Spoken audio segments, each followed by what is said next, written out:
pessoal do terceiro ano do ensino médio, tudo bem? Aqui é o professor Leonardo Greco. Eu vou analisar com vocês hoje os desafios dos transportes. O que seria isso? Nós vamos analisar as necessidades e como fazer para que os diversos meios de transportes possam se tornar cada vez mais eficientes, tá? Vamos compreender as crescentes necessidades da sociedade em relação aos meios de transporte e os desafios para a gente poder suprir todas essas necessidades. Ok, pessoal? Bom, inicialmente, vamos lá. A gestão dos transportes visa implementar processos para tornar todas as etapas do transporte mais eficientes. Ok, pessoal? Bom, com relação ao transporte, especificamente o transporte rodoviário, quais são os principais desafios, os pontos que nós devemos corrigir e quais pontos nós devemos fortalecer no transporte rodoviário? Primeiro, a gente tem que pensar que o transporte rodoviário é responsável pelo transporte de 60% das cargas no país. Então, nosso país é extremamente dependente do sucesso desse modal de transporte, tá? Um dos grandes desafios é o seguinte: você terceirizar funções se tratando da gestão dos transportes rodoviários. Isso a gente verifica muito quando você percebe que existem muitos caminhões onde você não tem, por exemplo, a presença de caminhões pertencentes a grandes empresas transportadoras. O que acontece? Muitas dessas empresas começam a contratar caminhoneiros autônomos que têm o seu próprio caminhão e fazem com essas pessoas contratos, né, para que possam transportar em nome dessas empresas, mas sem necessariamente pertencer a essas empresas, né? Um segundo ponto, bom, lembrando que essa terceirização seria uma alternativa, sim, para a redução dos custos operacionais do transporte rodoviário, tá? Otimizar os custos. Além dessa questão da terceirização, algumas outras alternativas seriam bastante viáveis para se otimizar esses custos operacionais. Primeiro, a gente sabe que o transporte rodoviário, ele sofre muito com a questão da manutenção das rodovias, tá? E aí você analisa do seguinte modo: você tem rodovias onde a sua manutenção ela fica a cargo do poder público. Então, governos estaduais, governo federal, ainda são responsáveis, né, pela manutenção de algumas rodovias. Mas a gente já tem muitas rodovias, aí no caso BRs, né, rodovias federais, que foram terceirizadas, é a questão da terceirização também presente. Foram terceirizadas, ou seja, elas foram destinadas, confiadas, né, a empresas privadas, que ficaram responsáveis por prestar a manutenção nessas rodovias, né, e ganharam o direito que, durante o período da sua concessão, né, cobrar pedágios para poder exatamente custear as suas despesas, tá? Então, essa questão de otimizar os custos, reduzir os custos, na verdade, seria isso, né? Passa por esse lado. Outro aspecto, você teria que viabilizar uma maior manutenção nos equipamentos, ou seja, nos caminhões, né? Nos ônibus, quando se trata de transporte de pessoas, mas principalmente a manutenção dos caminhões. Por que isso? A manutenção de um caminhão, principalmente um caminhão de grande porte, ela não é, de forma alguma, uma manutenção barata. Os vários itens que compõem um caminhão, né, têm uma manutenção muito cara, exigem um dispêndio, um gasto muito grande, tá? Então, quanto mais você reduz a necessidade de manutenções, quando você deixa de precisar de manutenções corretivas, que é você corrigir defeitos, e você passa a se preocupar na manutenção preventiva, você dar a manutenção para evitar que o problema ocorra, você tem também uma redução nos seus custos, tá? A questão da malha rodoviária, não só você cuidar da manutenção dessa malha rodoviária, mas também você buscar diversificá-la, expandi-la, tá? Já que 60% das cargas são transportadas pelas rodovias, seria interessante se essas rodovias fossem ampliadas, né? E também a questão da segurança. Não só a segurança relativa ao trânsito desses veículos, né? Mas também quer dizer, no sentido de evitar que acidentes ocorram, mas também pensar na segurança das pessoas que estão no dia a dia nas estradas com relação a assaltos. Se você pensar que vários tipos de mercadorias são transportados e mercadorias de altíssimo valor, cada vez mais tem-se a notícia de determinados grupos de criminosos que têm assaltado caminhoneiros ou até grupos de caminhoneiros durante as viagens. Então, pensar na segurança dessa classe profissional também é pensar numa melhor gestão do transporte rodoviário. Ok, pessoal? Bom, sobre o transporte ferroviário, a gente tem que fazer algumas análises aqui, tá? Primeira coisa, a gente sabe que desde a metade do século XX, o transporte ferroviário ele foi perdendo importância, comparando-se, por exemplo, com o transporte rodoviário, né? Uma das coisas que mais encarecem os custos no transporte ferroviário é exatamente a sua implantação, porque boa parte do maquinário é importado. Tá? Então, o Brasil, no caso brasileiro, né, o Brasil não produz um maquinário que é utilizado na implantação do transporte ferroviário. Então, você investir num parque industrial que consiga produzir esse maquinário com recursos nacionais, você conseguiria reduzir o custo de implantação. Em aulas anteriores, eu comentei que o custo de implantação do transporte ferroviário ele é alto, mas que a manutenção ela é baixa e isso acaba compensando e fazendo com que o transporte ferroviário se pague ao longo do período. Pois bem, se você consegue reduzir esse custo de implantação, o seu resultado final ele se torna mais atraente, mais expressivo ainda, né? Bom, valorizar o transporte de passageiros. Nesse aspecto, a gente tem que levar em consideração que o transporte de passageiros ele não é tão utilizado pelo meio de transporte ferroviário, exatamente porque ele é mais lento, né? Então, por vezes, as pessoas se cansam, né? Então optam por usar transportes mais ágeis, né? Contudo, o transporte de passageiros pela via ferroviária seria mais interessante se você pensar em alguns aspectos. Primeiro, a quantidade de pessoas que se conseguiria transportar, comparando-se, por exemplo, com o transporte rodoviário, ou mesmo até com o transporte aéreo, tá? A questão do custo de transporte dessas pessoas. Outro ponto, a segurança dessas pessoas, né? O transporte ferroviário ele se caracteriza como sendo o segundo mais seguro dos meios de transportes, né? Outra coisa, está na última parte desse slide, o potencial turístico. Você pode conciliar atrativos turísticos com o ato de se transportar as pessoas. Então, seria um item a mais para agregar valor no uso do transporte ferroviário para o transporte de pessoas. Tá? Bom, ampliação da malha ferroviária. Se é verdade que o transporte ferroviário ele é um transporte muito versátil, que ele consegue atingir áreas mais isoladas de um território, no nosso caso, por exemplo, então seria extremamente interessante ampliar essa malha ferroviária, exatamente para que esse transporte possa ser utilizado numa maior escala ainda, seja para transportar pessoas ou transportar produtos, tá?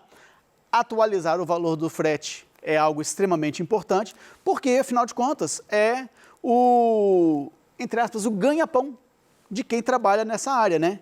Então, todo o retorno que você tem com a sua atividade de transporte vem do frete.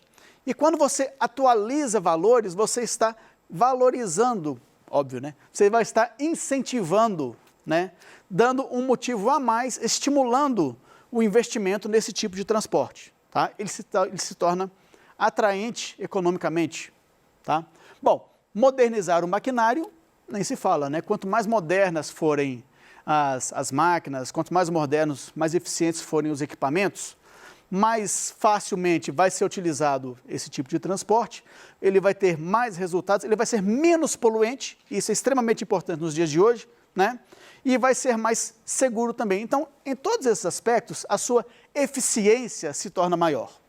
Bom, com relação ao transporte aquaviário, primeiro ponto, conciliar a navegação com outros usos. Por exemplo, pensemos no Brasil, na questão do transporte aquaviário, utilizando-se os rios. A gente sabe que a oferta hídrica do Brasil é muito grande, então nós temos vários rios no Brasil e com grande potencial hídrico. Então, teoricamente, a gente teria uma grande gama de rios onde a navegação seria possível. Você poderia utilizar como hidrovias para transportar não só pessoas, mas também como transportar cargas, né? Contudo, existem rios que estão tendo a sua utilização direcionada, por exemplo, para a produção de energia elétrica. Então, nós temos rios onde a implementação de hidrelétricas já estão implementadas, né? Então, esses rios, ou eles não podem ser utilizados para o transporte aquaviário, ou, se forem utilizados, eles têm que ter um investimento maior, tá? Então, a busca desses investimentos para poder se conciliar, para poder se diversificar as utilizações, é algo extremamente interessante. Você não precisa priorizar a navegação e negligenciar uma outra utilização. Você pode conciliar as utilizações. Torna tudo isso uma gestão, tudo isso faz com que a gestão se torne mais efetiva, mais ágil, não é? Mais interessante. Integração entre os modais. Então, você tem áreas, por exemplo, onde você consegue transportar determinados produtos inicialmente pelo modal rodoviário ou ferroviário, e aí você dá sequência no transporte desse produto através do transporte aquaviário. Então, quanto mais você consegue integrar os meios de transporte, fazer com que eles fiquem cada vez mais interligados, você reduz o custo de transporte das mercadorias, você reduz o risco de perda das mercadorias, principalmente se forem produtos perecíveis, né? E você faz com que a eficiência do transporte aumente ainda mais. E sempre que você aumenta a eficiência no transporte, você reduz o custo, ok? Bom, agilidade com a logística também entra nessa questão, por exemplo, da integração dos modais, né? Quanto mais você consegue tornar a logística de transporte mais ágil, mais eficiente, você faz com que o produto final chegue mais rapidamente ao seu consumidor, seja ele nacional ou mesmo estrangeiro, tá? E, por último, redução dos custos, que é música para o ouvido de qualquer empresário, né? Seja de qualquer ramo de negócio, principalmente no ramo de transportes, né? Falou em reduzir custo, a pessoa ri até atrás, né? Bom, transporte aéreo. Alguns desafios que vão além dos custos operacionais. Cumprir rigorosamente vamos de novo, galera, cumprir a rigorosa regulamentação. O transporte aéreo, pela sua característica, por ele priorizar o transporte de pessoas, passageiros, né? Ele tem uma regulamentação voltada para a segurança, claro, né? Extremamente rigorosa. E cumprir essa legislação, cumprir literalmente, rigorosamente, né, é um dos grandes desafios daqueles que atuam no transporte aéreo, tá? A infraestrutura aeronáutica é algo que deve ser levado em conta, não só a fabricação e comercialização das aeronaves, mas também a questão da infraestrutura que tem que estar presente nos aeroportos, nos meios de controle, tá? Tudo isso é algo que tem que ser feito com extremo rigor e com altos investimentos também, tá? Por essa razão, inclusive, os governos, por exemplo, o governo brasileiro tem adotado a iniciativa de terceirizar a gestão dos aeroportos. Então, nós temos a companhia estatal que se chama Infraero, né? Ela está cada vez menos presente naqueles aeroportos de grande porte, como é o caso do aeroporto de Minas Gerais, por exemplo. Ele já foi entregue, já foi dada a concessão para uma empresa privada para que ela administre o aeroporto, tá? Bom, infraestrutura dos aeroportos, acabei de falar, né? Sem querer, acabei de falar. Bom, atualização da legislação, como tudo está se modernizando, o transporte, os meios de transporte estão se tornando mais robustos, mais rápidos, né? E a necessidade também está se exigindo dos meios de transportes como um todo. Cada vez maior capacidade de transporte, seja de pessoas ou cargas, a legislação ela tem que estar em constante atualização para realmente se adaptar a esses novos tempos, né? vamos lembrar que com o processo de globalização, tudo isso tende a se intensificar. As exigências, elas tendem a se tornar cada vez maiores e não o contrário, tá? Estímulo à concorrência. Quanto mais empresas fornecendo o mesmo serviço você tem a possibilidade de ter menor gasto, tá? Então, por exemplo, os passageiros que vão utilizar o transporte aéreo, atualmente, vamos pensar no nosso caso, não tem muitas alternativas para pesquisar, por exemplo, preços de passagens, porque são poucas empresas, tá? Então, se você estimular a concorrência, eles vão começar a brigar entre si e oferecer o mesmo serviço com qualidade melhor e com um valor de passagem, né? Um valor final para o consumidor cada vez menor. E a questão de priorizar a segurança, algo que eu já comentei com vocês já no início da minha explicação, né? Com relação ao transporte dutoviário, o transporte por dutos, né? Por grandes canalizações de itens de matéria-prima, né?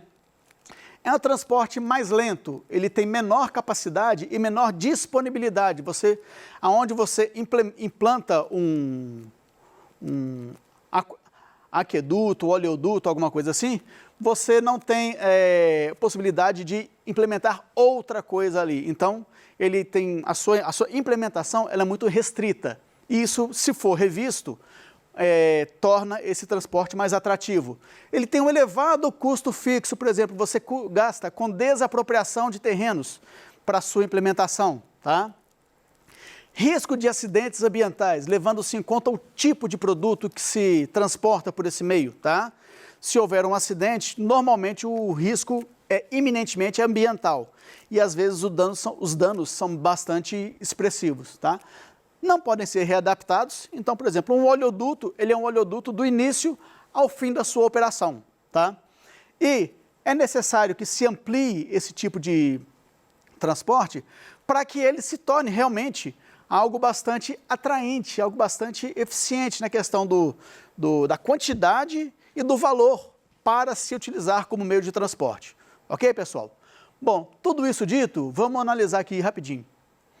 Considerando-se as redes que compõem as diferentes modalidades de transporte no Brasil, é incorreto afirmar, então, qual não colou? As ferrovias são, em sua grande extensão, utilizadas sobretudo para o escoamento da produção mineral e subutilizadas no transporte interurbano e interregional de passageiros. Ok, tá tranquilo. As hidrovias tornariam o preço do produto agrícola brasileiro mais competitivo internacionalmente, mas tem sua implementação dificultada pelo custo e pelos impactos ambientais decorrentes de seus projetos. É uma realidade também, pessoal. Bom, as rodovias, principal modalidade de transporte do país, assumem com alto custo elevada tonelagem, peso no transporte, tá? Tonelagem, no deslocamento de mercadorias diversas e maior percentual de tráfego de passageiros. Ok, como a gente falou anteriormente, 60% é transportado pelas rodovias, ok, pessoal? O transporte aéreo registra um uso mais intenso nas regiões do país onde há grandes distâncias entre os principais centros urbanos e fraca densidade das redes rodoviária e ferroviária. Tá furado, né, pessoal? Então é a letra D a resposta errada, tá? E, no quesito segurança, o transporte aéreo se destaca no país. Sim, se destaca não só no país, mas mundo afora. Ok, pessoal? Bom, com isso, a gente conseguiu analisar, né, na nossa aula os desafios enfrentados pelos 5 modelos de transporte que nós temos presentes, né?